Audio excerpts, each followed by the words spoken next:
तो प्यारे बच्चों, इस वीडियो में डिस्कस करेंगे क्लास 11 का जो कंपार्टमेंट एग्ज़ाम हुआ था सब्जेक्ट पॉलिटिकल साइंस का सेशन 2023-24 का। इसके सॉल्यूशन को ध्यान से देख लो कि आपने कितना राइट किया था, कितना रॉन्ग। दूसरी बात, ऑप्शनल आंसर की नहीं आ रही है तो आप आंसर ऐसे ही मैच कर लो। ठीक है, सभी MCQ क्वेश्चन के कि आपने कितना राइट किया है, कितना रॉन्ग। ठीक है, ध्यान से देखते चलो दोनों मीडियम में। Okay, question number 1, photo clean नहीं है तो आंसर मैच करने की कोशिश करना समझ कर। ठीक है, तो क्वेश्चन नंबर 1 में काल क्रमानुसार मैचिंग करना था। ठीक है, तो नंबर 2 जो लाइन है नंबर 1 होती। ठीक है, उसके बाद में जो 4 है ये 2 पर होती। उसके बाद में जो फर्स्ट है 3 पर और थर्ड 4th पर। तो काल क्रमानुसार व्यवस्थित करें तो यहाँ पर आपका राइट आंसर क्या हो जाता, सी। ठीक है, सेकंड, उसके बाद में 4th, उसके बाद में फर्स्ट, उसके बाद में थर्ड। ठीक है, फर्स्ट में सी ऑप्शन राइट है, ऑप्शन नंबर सी राइट है। करेक्ट आंसर ऑप्शन सी है। अगला क्वेश्चन नंबर 2, निम्नलिखित में से किस मामले में न्यायालय ने कहा कि संविधान की कुछ बुनियादी विशेषताएं मूल ढांचा हैं और इन्हें संसद द्वारा नहीं बदला जा सकता है। अब 4 ऑप्शन है तो यहाँ पर आपका राइट आंसर है बी। ठीक है, बी ऑप्शन राइट है, केशवानंद भारती मामला। ठीक है, इसके बाद में अगला क्वेश्चन, भारत में लोकसभा चुनावों के लिए उम्मीदवार के खड़े होने की न्यूनतम आयु क्या निर्धारित है, 25 वर्ष। ऑप्शन नंबर सी राइट है इसका। ठीक है, करेक्ट आंसर है। अगला क्वेश्चन नंबर 4, असर्शन रीजन वाला क्वेश्चन था। ठीक है, ABCD में आंसर देना था तो यहाँ पर आपका राइट आंसर ए है।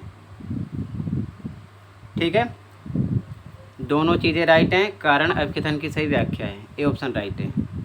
ठीक है, इंग्लिश मीडियम में पेज ब्लर है ज़्यादा, लेकिन समझने की कोशिश करना। फर्स्ट में आपका सी ऑप्शन राइट है। ठीक है, सेकंड में बी ऑप्शन राइट है। ठीक है, question number 3 C option, third में सी है। क्वेश्चन नंबर 4th में ए ऑप्शन राइट है। ठीक है, आगे क्वेश्चन नंबर 5, निम्नलिखित में से भारत में चुनावों का पर्यवेक्षण किसके द्वारा किया जाता है। तो राइट ऑप्शन डी है, भारत के मुख्य चुनाव आयुक्त द्वारा। डी ऑप्शन राइट है। ठीक है, उसके बाद में अगला क्वेश्चन है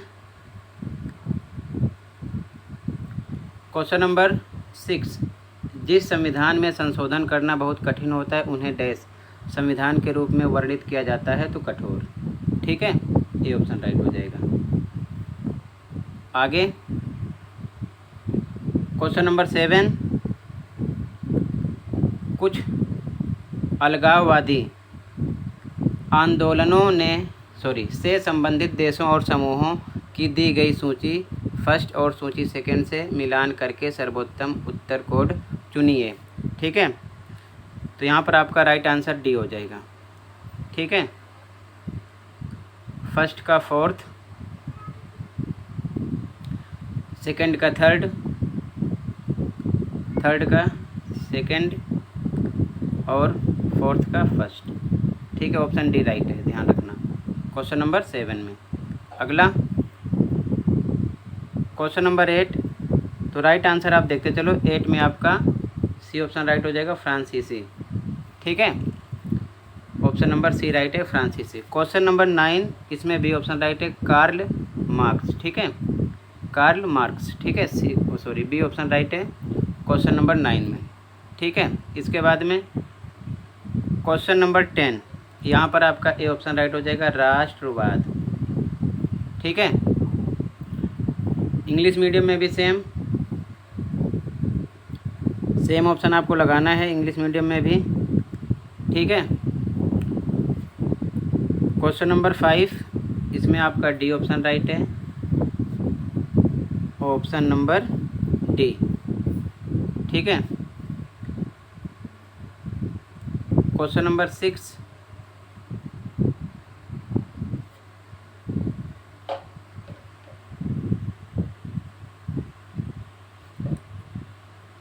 ज़्यादा ब्लर है, समझने की कोशिश करना। ठीक है, आप अपने पेपर से मैच करते रहना। ठीक है, ये चीज़ ध्यान में रखना। क्लीन नहीं दिख रहा है। ठीक है, क्वेश्चन नंबर 6 में ए ऑप्शन राइट है।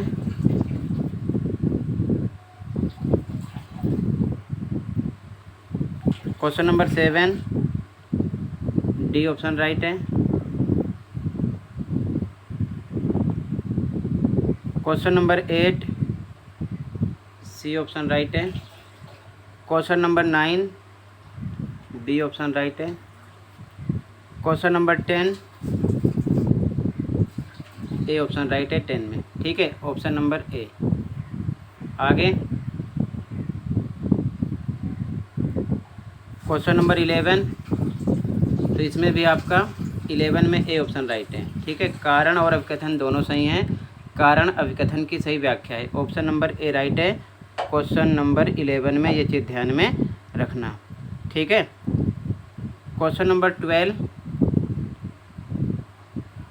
इसमें आपका बी ऑप्शन राइट है, रविंद्रनाथ टैगोर।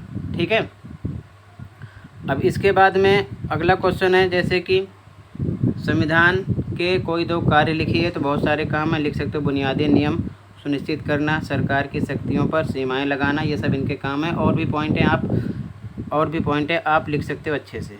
ठीक है, उसके बाद में अगला क्वेश्चन है, विश्व में किन्हीं दो प्रकार की कार्यपालिकाओं के बारे में लिखिए। तो संसदीय नंबर 1, दूसरा अध्यक्षात्मक। ठीक है, ये दो हो गए।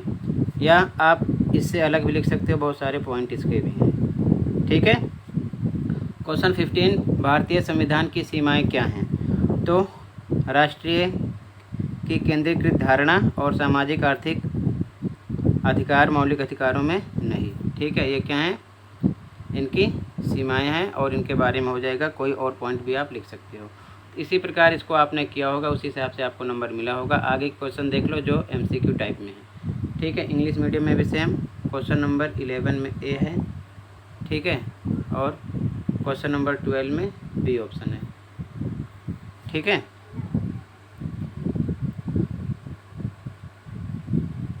आगे देख लो।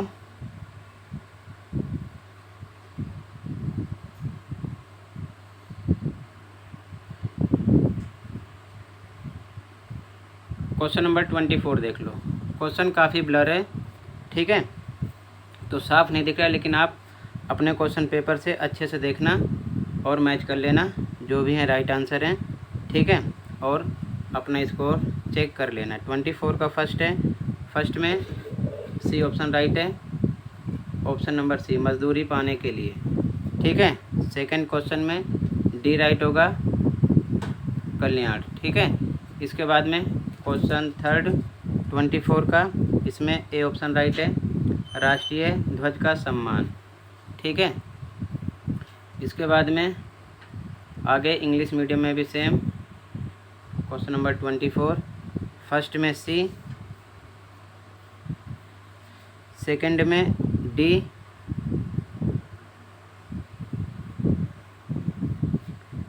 थर्ड में ए।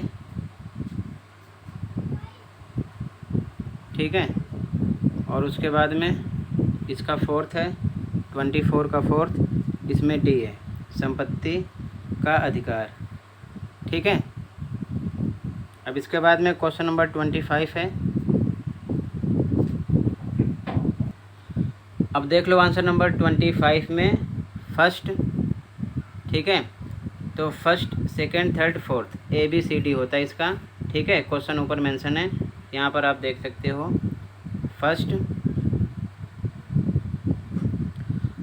फर्स्ट आपका ए है। ठीक है, फर्स्ट ए है, ध्यान रखना, ए पर महाराष्ट्र होता। उसके बाद में जो सेकंड है आपका बी है। ठीक है, सेकंड बी है, बिहार होता। थर्ड आपका सी है, उत्तराखंड होता। फोर्थ आपका डी है, केरल होता। ठीक है, ये चीज़ ध्यान में रखना। फर्स्ट पर ए महाराष्ट्र, सेकंड पर बी बिहार राज्य का नाम, और थर्ड पर सी होता उत्तराखंड। ठीक है, और फोर्थ पर आपका डी होता केरल। ठीक है, ऐसे फिल करना था। क्लियर है?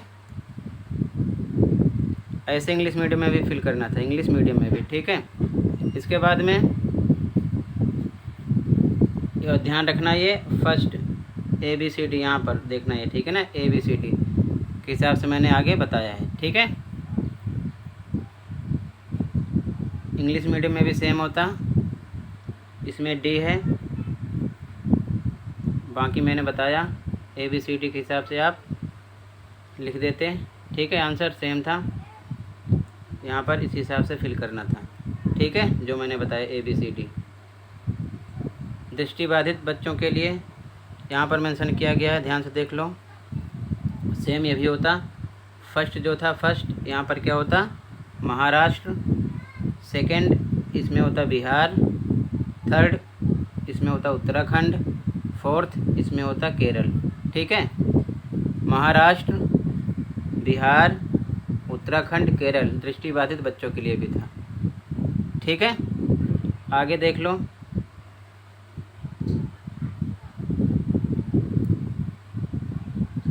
अगला क्वेश्चन नंबर 26 कार्टून वाला, इसका फर्स्ट देख लो। इस क्वेश्चन में था इस कार्टून में किस प्रकार का चयन दिखाया गया है, तो इसका आंसर था असमान, या फिर लिख सकते हो अन्यायपूर्ण। ठीक है, असमान या फिर अन्यायपूर्ण। उसके बाद में इस प्रकार के चयन में किस प्रकार की असमानता दिखाई गई है, तो यहाँ पर लिखना था क्षमताओं की। ठीक है, क्षमताओं की। आगे क्या यह उचित चयन है, तो इसका आंसर था नहीं। नहीं। आगे कह रहा है अपने उत्तर के समर्थन में कारण दीजिए, तो लिख देते समान योग्यता सहित चयन नहीं है। आंसर हो जाता समान योग्यता सहित चयन नहीं है। ठीक है, चयन नहीं है। क्लियर है? तो फर्स्ट में असमान होता, सेकंड में क्षमताओं की। ठीक है, और थर्ड में नहीं, और कारण में समान योग्यताओं सहित चयन नहीं है। ठीक है, इसका आंसर हो जाता है। क्लियर है?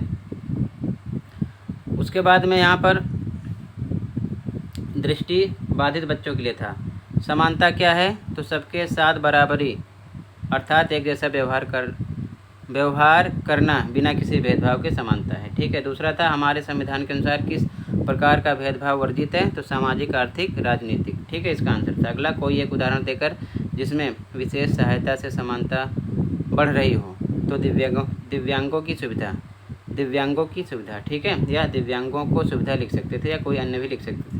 अगला क्वेश्चन असमानता का एक उदाहरण, तो विकास के समान अवसर प्राप्त ना होना। ठीक है, कोई अन्य भी कारण लिख सकते हो। तो सेम ऐसे ये भी था। ठीक है, तो टोटल मैंने सभी MCQ क्वेश्चन डिस्कस कर दिया, बाकी आप बनाकर लिखे होगे तो उस हिसाब से नंबर मिल जाएगा। आज की वीडियो में इतना ही था, मिलते हैं अगले वीडियो में। Thank you for watching and take care.